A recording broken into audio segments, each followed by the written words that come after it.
Greetings. We're here with Clear Mountain's usual Wednesday evening live stream, and we have Tuere Sala with us today. Tuere, thank you so much for joining. Thank you. Thank you. So a brief bio for those who don't know. Tuere is a retired prosecuting attorney who has practiced Vipassana meditation for over 30 years. Tuere believes that urban meditation is the foundation for today's practitioner's path to liberation. She is inspired by bringing the Dharma to non-traditional places and is a strong advocate for practitioners living with high stress, past trauma, and difficulty sitting still. Tuere has been teaching since 2010 and has a long history of assisting others in establishing and maintaining a daily practice. Tuere is also one of the guiding teachers at Seattle Insight, which was the society and organization which really laid the groundwork for the Buddhist field, which we stepped into when we came to Seattle. And so Tuere, you, Rodney Smith, and Tim Gale, all the teachers at Seattle Insight, we just want to express our deep appreciation in and rejoicing in all the goodness you've brought to the area. Yeah, thank you. Thank you. Yeah, it was nice. It's also nice to have you there too, because it's very auspicious, I think, when you have a monastery that's connected to you. So yes, you give us our street cred. Tuere has been, we've gotten to spend quite a lot of time together, and she's a bit of an undercover Thai forest, agent. Ajahn. Yes, Ajahn in the midst. So we've been really happy for the connection. That's great. And Tuere, maybe we could start out by just asking you to give us your kind of background in terms of your path into being a Dharma teacher. And yeah, how did you eventually decide to quit your job as an attorney and devote yourself full-time to a life of practice? Yes, it's kind of strange because I actually came into the Dhamma in a weird kind of way. I didn't necessarily plan on being a practitioner. I was more like I wanted to use meditation to keep me from like messing up in trials and stuff, and somehow becoming more connected through the trials. But then at some point, I'm trying to hide my picture so I don't see myself. So give me a second here. There. Good. Wait. Did I go on mute or something? Did I do something wrong? Oh, no. Oh, there you go. Our bad. How's this, Tuere? That's perfect. All right. That's much better. So then at some point, I things just were not working out. Things I thought were going to be the way that I thought life was going to be. I thought if I just went through law school, everything would be perfect, but it didn't really work out at all. And I actually failed the bar and second time and got overwhelmed and ended up looking for something that would help me kind of be okay with stress and just this idea. I thought that you should be able to be happy even if things were difficult. And so I stumbled upon this book by Trungpa Rinpoche, and that was it. I just stayed with the Dhamma, created a little ceremony for myself so I could be Buddhist, whatever that was, and stepped into this practice, started practicing. And at first, I eventually passed the bar and became a trial prosecutor. And Dhamma was sort of what I did to keep myself steady. But my life was prosecution, trials, going to court, things like that. And I kept the two separate. So I would just do my practice and I would go to work. And when I went to work, I was at work and it didn't have anything to do with Dhamma. And gradually, though, there's a way in which when you practice diligently, that the practice itself seeps over into your life. It just becomes a part of your whole life. So you can't be in practice without Dhamma. So an example would be I would go on retreats, or I would go on, mostly at Seattle Insight, they had a lot of non-residentials because I didn't really have a lot of retreat time. And so I would do all these non-residentials, these weekend things with different teachers would come. And I would learn how still I could actually get, peaceful, quiet. And then when I would go to work, though, it was chaotic. And I decided, how can I bring a little bit of stillness into work? That's the way it started, was this, bring a little stillness into work.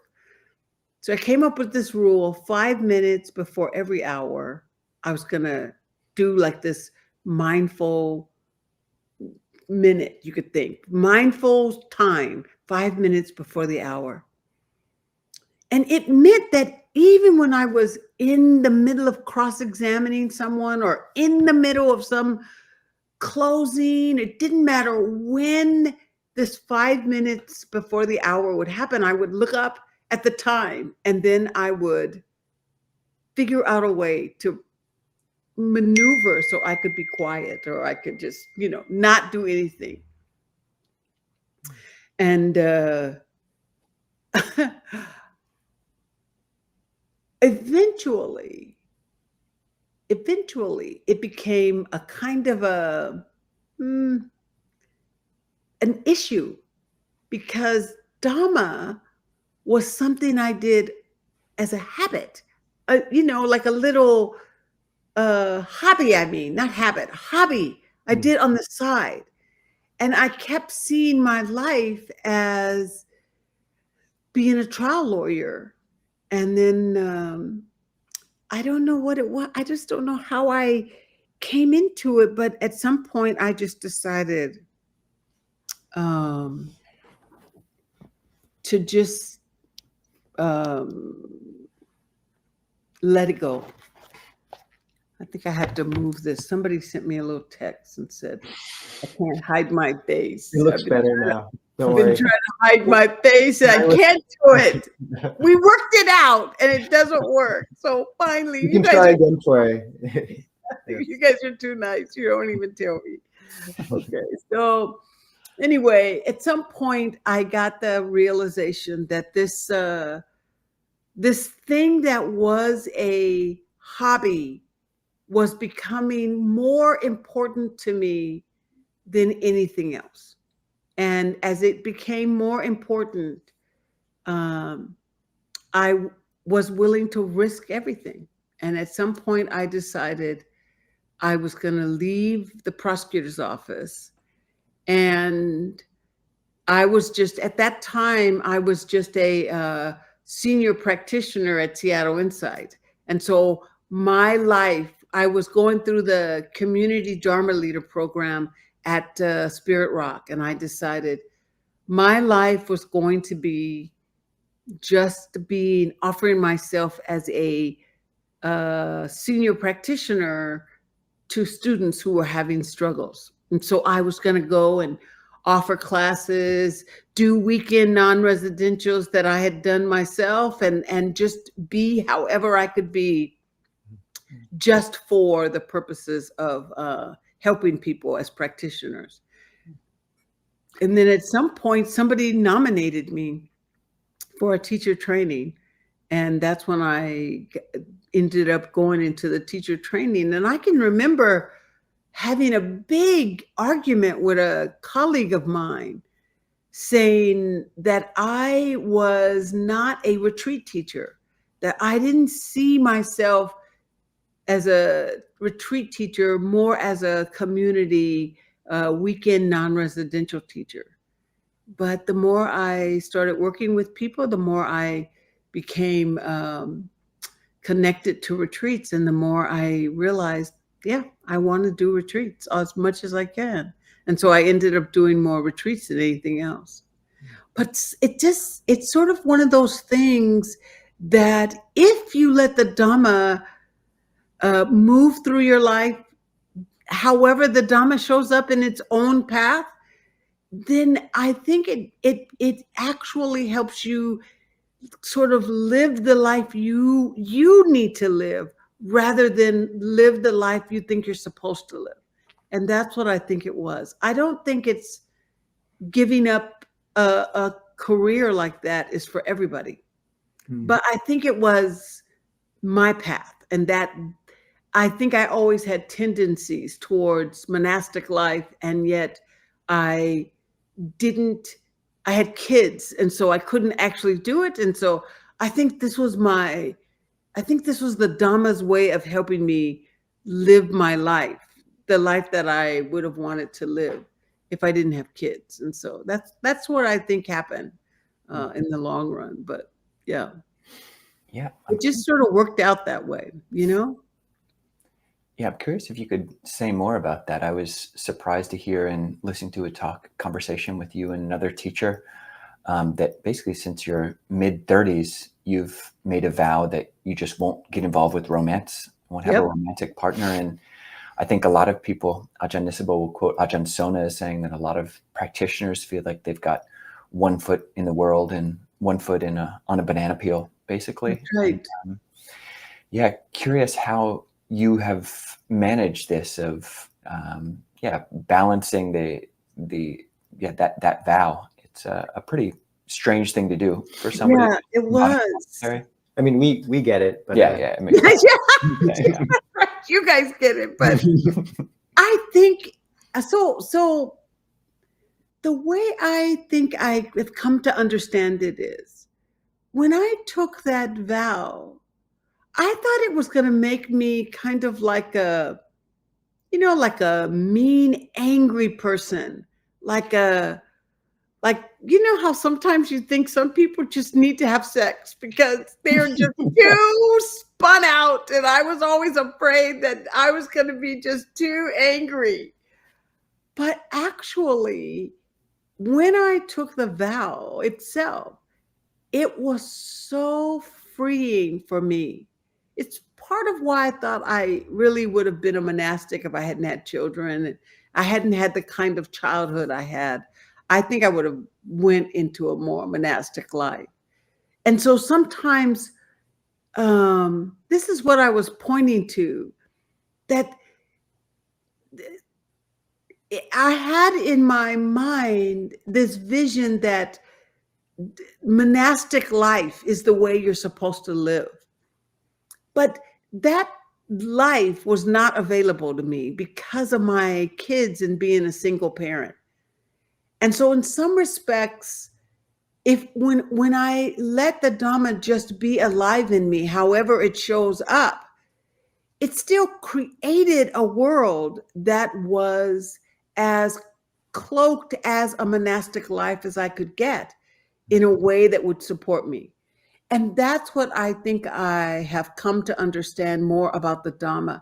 It's not that everybody has to have a monastic life, but the more you live whatever the container is of your life, true to the values that you have in Dhamma, that is what is more important. So I begin to realize that it was more important that I live within my little vows. I set my vows of being kind, being as kind as I could be in any moment, doing the least amount of harm, and having restraint. And any kind of restraint. And having that as a vow, and that's the way I'm going to live my life, that became more important than whether or not I considered myself Buddhist or Christian or a monastic or not a monastic. And I just lived in that vow, and my life ultimately worked out the way it did. So it's sometimes when I talk to practitioners, they have an image of what practice should look like, and they're trying to live into that practice. But it's almost as if you're trying to say what the Dhamma is and then live into that concept of it.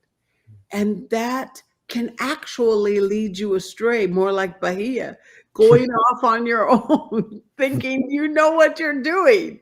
And you almost need something in the Dhamma to come to you and say, no, you don't have to, you practice within the context of your own life, within your own framing, what is alive, real, and sort of like a foundation for you.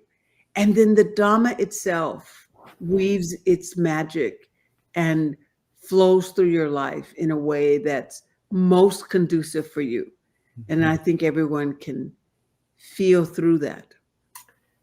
Thank you, Tuere. And, just referencing Bahia, and he thought he was on the path to arahantship until a Deva came and told him he was definitely not, and he had to walk a few thousand miles to meet the Buddha. And That's right. I remember in a recent, an interview you did talking about your, proverbial walk 1,000 miles and into what was a really unique container for the Dhamma. Being a woman of color, I know you've spoken about that first walking into a circle of practitioners at Seattle Insight, and it's a lot of white people, and just the, it's so interesting because I know you've noted how people of color often will come to a gathering once, but then not a second time. Yep. So, first of all, would you speak more about that, that dynamic and experience, and what do you think would allow practitioner circles that are largely white to really create a space that felt safe and welcoming to all in that way? Well, to answer the last question first, I think the Insight community is already becoming more and more and more safe for all beings. When I came into Insight practice, the idea of a BIPOC group, a people of color, or even a queer community group, those affinity groups were not heard of. And even when we initially tried to create these groups, we got a lot of pushback because of this idea of non-self and this idea that somehow or another, if you create an affinity group, you are creating a self or supporting or strengthening somehow, that you are going completely against the Buddha's teachings by accentuating a self. And actually, it is the opposite. So the way I kind of help white people understand is this, you have to imagine that you heard of a teacher, and you really wanted to hear that teacher. And you just heard really, really good things about this teacher. And you go to hear this teacher and you're like, oh, this teacher's going to be at this place. It's like all these people are going to be there and you can't wait. So you go.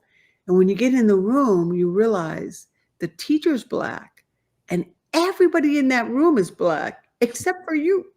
And this realization you have to come to, are you really there for the teacher, the Dhamma, the wisdom, or are you there for the people? And I had to come to that understanding at Seattle Insight, because I was a little shocked when, when I came into the Dhamma, I came in through Trungpa Rinpoche. And so I thought it was all people of color. I thought it was Asians, South Asians, Tibetans. I just thought this was a practice, Japanese. This was all what I would consider people of color. This was a people of color practice. That's what I thought. So a friend of mine found out that Seattle Insight, this guy named Rodney Smith, was going to do this beginning class. I didn't know who it was. I just knew that there was a group called Seattle Insight and they taught meditation. And I had been meditating on my own for some 10 years. I didn't think I was a beginner by any stretch of the imagination. I was more on Bahia's level. I'm on my way to Arhatship, any minute now. And so when she invited me to go, I was going just to be her refuge, just to help her go into a class and learn how to meditate. And then when I walked in there and saw Rodney was white and the whole room was white, I was stunned. I thought it was some kind of new age kind of crap that's not even real. It's like, it's just the whole thing. I was like telling her, I'm leaving. I can't stay here. And she asked me and really begged me to stay through the night so that she could stay. And I did. I agreed to stay with her through the night. But I wasn't coming back. And somehow Rodney, hearing the Dhamma, just hearing it, was so moving to me that I ended up staying and I never left. I mean, that was almost 20 years ago. I went through that class and took that beginning class all the way through, and then anything else was offered. And she eventually left Seattle Insight, and I was still staying there. So in terms of it is culturally, Insight tradition is very different than it's very different than I think the way I'll speak as a Black woman. It's very different than my Black culture. It's very quiet and very it's becoming more and more and more communal than it used to be. But it used to be very quiet. And there was no community, which is not the way Dhamma is. You know this, in just going in Thailand and all these different places where these monasteries are in Asia, it is not as isolating as it is here in the West. And so it gives this kind of impression that it's very sterile, but it's not really. And I think we are gradually becoming more and more and more communal in our ways of being and connecting with the Dhamma, so that it is becoming more a part of our ordinary life and not some thing that we go away to a retreat and be on. But to me, I'll take what happened with Seattle Insight. So Seattle Insight started out, you go in and it's a 2-hour session once a week with Rodney. Nobody says anything. The lights are low the whole time. You don't really talk to anyone and you don't really talk at all. You're just 2 hours and we meditate and listen to Dhamma and go home. And gradually we begin to add some discussion nights. And then gradually we begin to add more social connecting pieces. And then now it is, I think, because retreat centers begin to have BIPOC or queer sits, and then you have more and more and more affinity groups, and there just became this way in which affinity groups were became more normal. And then Seattle Insight did something that was very rare. When Rodney retired, they made one of their guiding teachers a Black woman. Mm-hmm. And at the time that Tim and I took over Seattle Insight, I think there was Gina Sharp and I were the only two Black women that were co-teachers, guiding teachers for Sangha.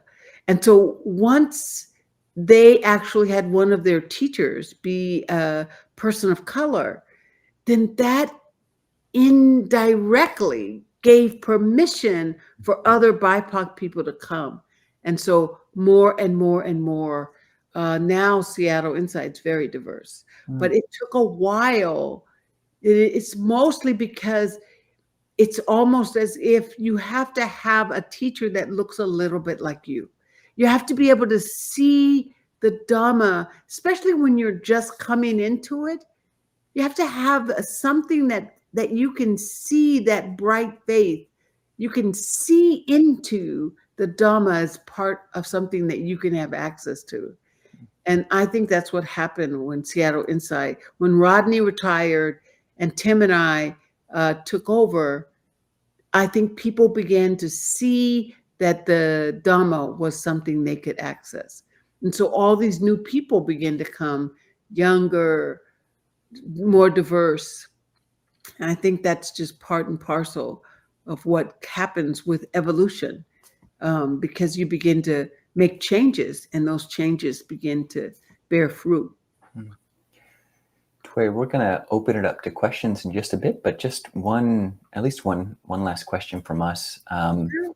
So apart from like the BIPOC affinity, we're also guided, or whatever our like natural affinities are. There's also like this Dhammic affinity or Dhammic teacher affinity. And like you entered into Dhammic circles through Trungpa, and then coming into Vipassana, and then just being naturally drawn to Lumpur Sumedho, Ajahn Chah. You've studied a lot with Philip Moffitt and the Nine Bodies system, and now are teaching this Seeing That Free is Rob Burbea course. And I love it. I'm similarly inspired by all of those teachers. And I'm curious, what is the thread? What is this Dhammic affinity, the teacher affinity that kind of has guided you through things? Yeah, definitely Thai forest.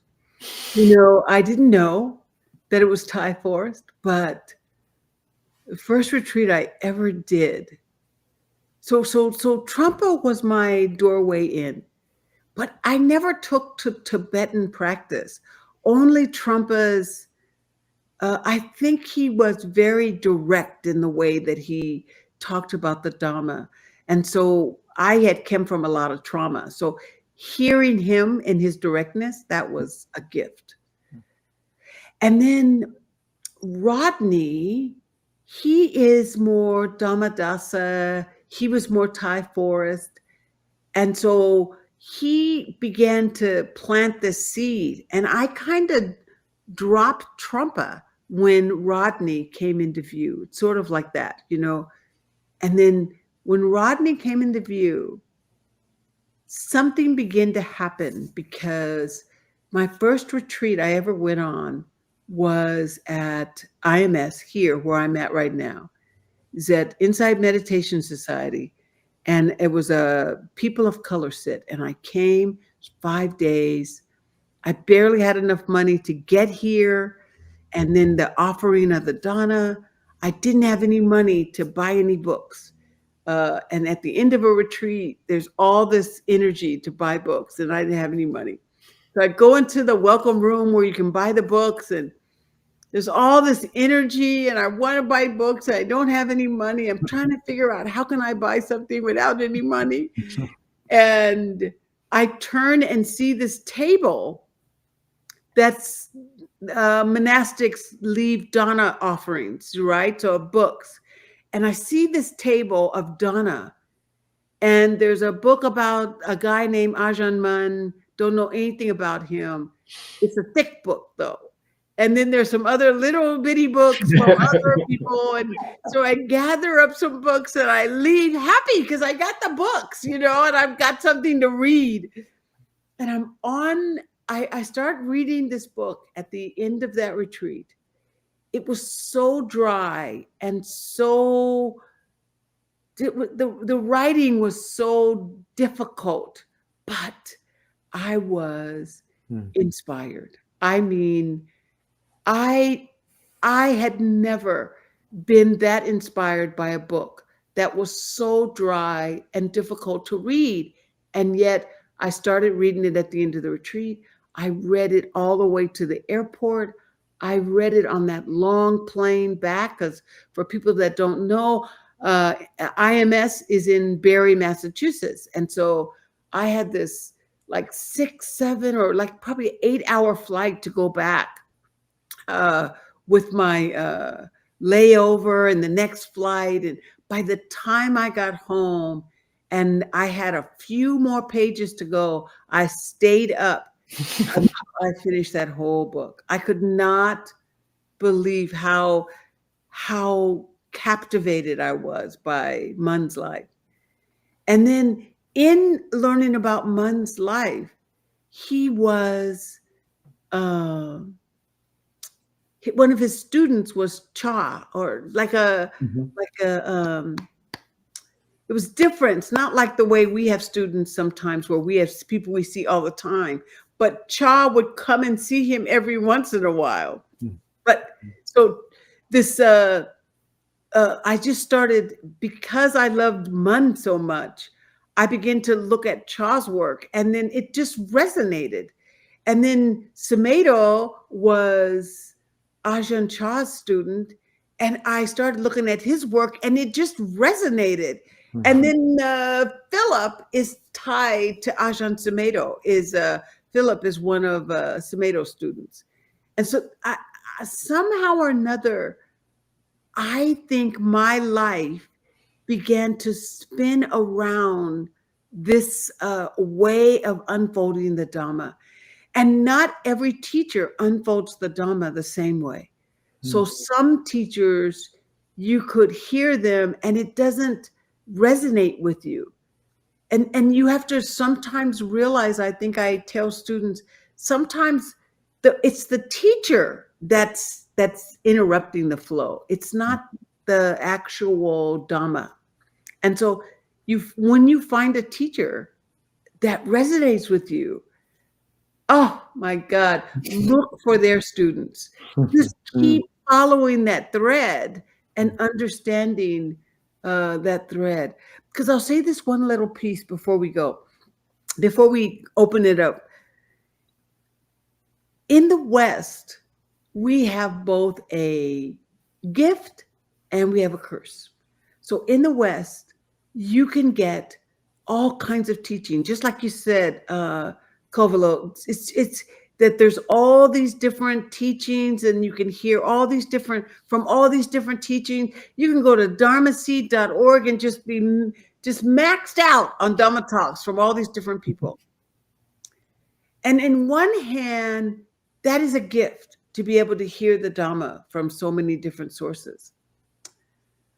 But it can get confusing if you don't recognize that you are listening to different lineages and they have different ways of unfolding the Dhamma. So what ended up being a very big gift to me that I didn't realize was that Mun was Thai forest.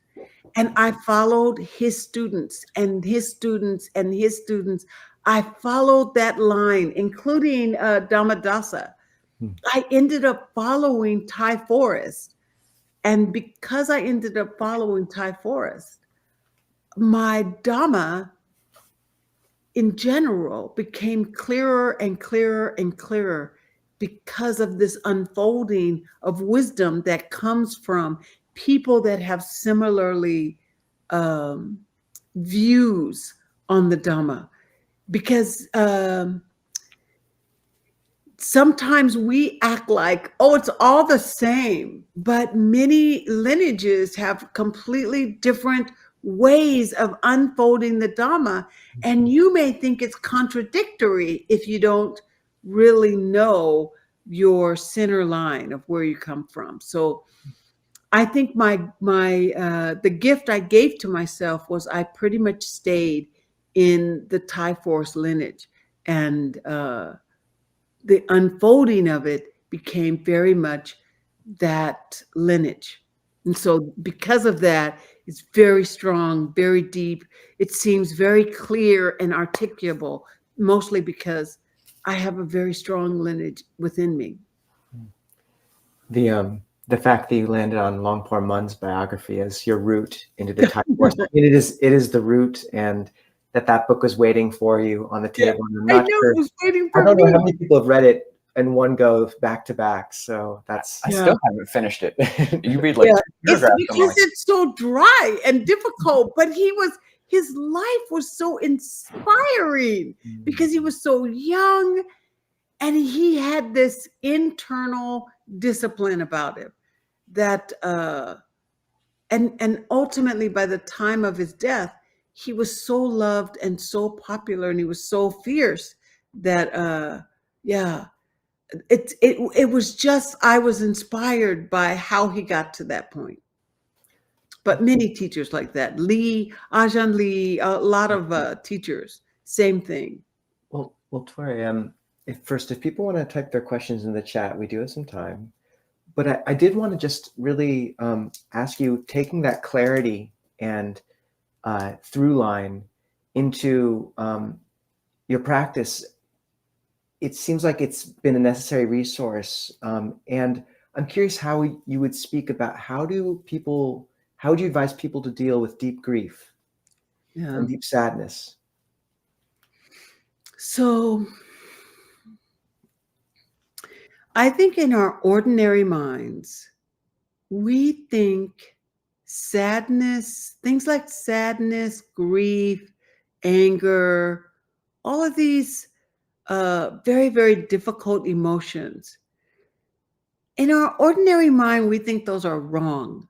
It just naturally thinks that if I'm sad, something's wrong. If I have grief, something's wrong. I've lost something.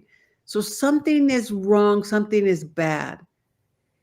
And at first, I think I had similar kinds of thinking that somehow or another, the Dhamma was going to help me not be sad anymore.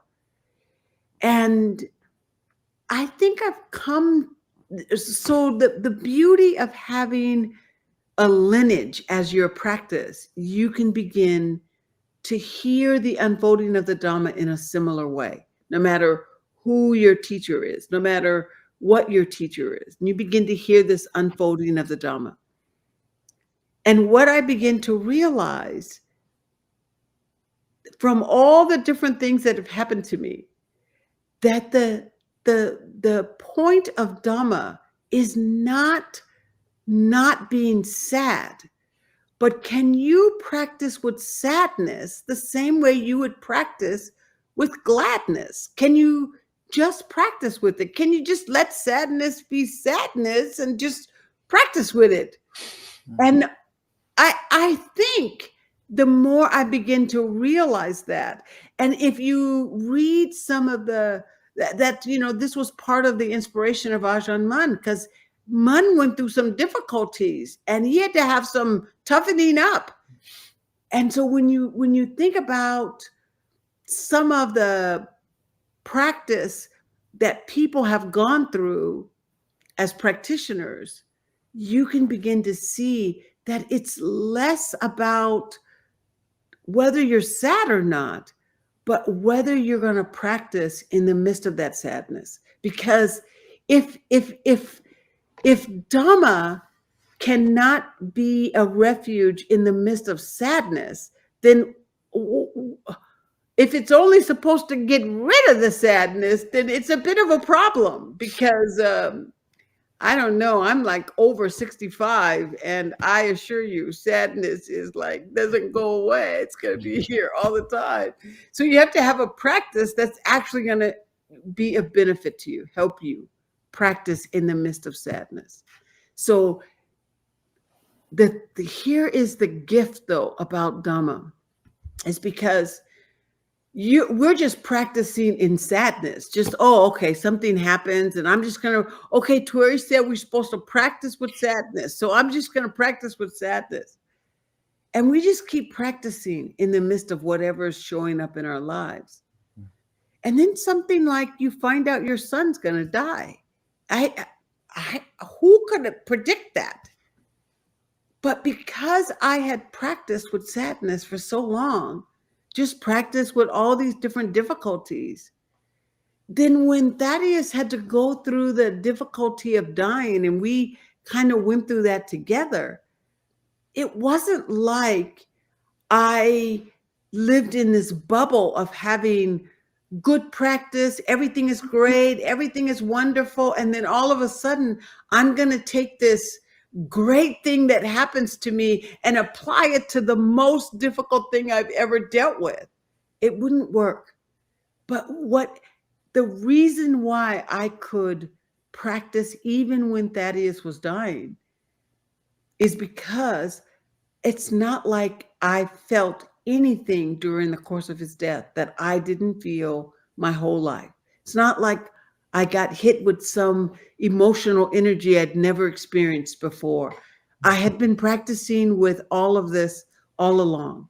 And so practicing with it during a difficult time with Thaddeus dying helped me both be with the difficult part, but also we had a great time in the last days of his life. And so I wasn't overwhelmed by the sadness that I missed all the joy. We could spend time with the joy right along with it. I really believe that is what the Buddha tried to point to as a middle way, not a middle way to get to some state where everything is great, but a middle way that allows you to be with whatever, whatever. We know how to be with it. And learning how to be with it comes from practicing with it. We learn how to be with sadness because we practice with sadness. And we learn how to be with anger because we practice with anger or grief, or we even learn how to be with happy times and the reality that these happy times are going to go away. Why? Because we learn how to practice with happy times that go away. That's things like that. Thank you, Tuere. Yeah, Tuere. We've only got a few more minutes here, but something that I appreciate about your teachings is that you can speak from deep personal experience of the dukkha of life, but you can also talk to the deepness of joy that one can find in life. And just before we started the interview, you mentioned that kind of your main Brahmavihāra, or one of these mature emotions, was muditā. Just in the last few moments, could you say more about this muditā, or this sympathetic joy? Yeah, I think every practitioner has a connection with one of the Brahmavihāras. And you got to figure out which one it is. Some people connect to compassion, karuna. Some people connect to metta, loving kindness. And some people connect to that equanimity, upekkha. But I connect to muditā, sympathetic joy. And I don't know why, but I feel it is a spacious thing for me. And the way I hold it is that every single human being gets a certain amount of joy for good things happening to them. Every human being. Doesn't even matter. Even people that you might look at them and say, well, you don't have any money, you don't have any stuff. How can you have joy? Even people that you think have nothing going for them in their lives, they can still have these moments of joy. And they do. And muditā is this capacity we have as human beings to what I call borrow someone else's joy. So they're having a good time for whatever reason, and I can actually spend time with them or just connect to their happiness, and I can feel happy too. So you can see it with kids when they giggle and laugh. Whatever they're laughing and giggling about, before you know it, you're like giggling and laughing. It's so contagious. Or somebody has something good happen to them. And for me, like we were talking about, I have a vow of celibacy, but I love romance, and I love people asking someone to marry them. I think that's like this moment when it's the greatest love moment in the world, because it's so very nervous and difficult. And so that's what I think about. I think about moments that no matter what happens in the world, no matter what happens in life, someone somewhere is asking someone to marry them and to go through this life with them. And because of, and in my world, everybody always says yes. And I never think about it beyond that moment, just this moment of joy. And so I know that no matter what happens in the world, no matter how difficult the world gets, there will always be lovers. There will always be people who will want to ask someone to walk this path with them. And so that alone reassures my heart all the time. I'm borrowing their love, their joy, because, you know, that's what mudita is. And so anyway, that's my doorway into the immeasurable deliverance of mind. I can do that by just thinking of the happiness that other people are going through. That's beautiful. Yeah. And in addition to people asking each other to get married and saying yes, there are probably monastics going forth every moment as well. That's another way to think about it. Because you know that, right? You know that joy, and you can think about it and begin to share into that joy, you know, that, yeah. Our actual partnership began when we really solidified when we were on Tudong walking on faith, and we camped in a sort of meadow of poison oak. So a mix of mudita and compassion would actually be helpful in that one. That's great. That's Tuere, we're going to move over to Zoom now, but we're just so, I'm going to post the link into the chat for people. Tuere's going to join us for the next 45 minutes. Yep. But Tuere, we just are so grateful to have landed in Seattle with you. And, you know, with the whole Seattle Insight Meditation crew, Tim Gale, Rodney Smith for helping create that. And thank you so much for joining us. Yeah, thank you. Thank you. Thank you for inviting me. This was my pleasure. I'm so happy that you guys are part of Seattle's meditative world. Okay. All right. Thank you. Bye.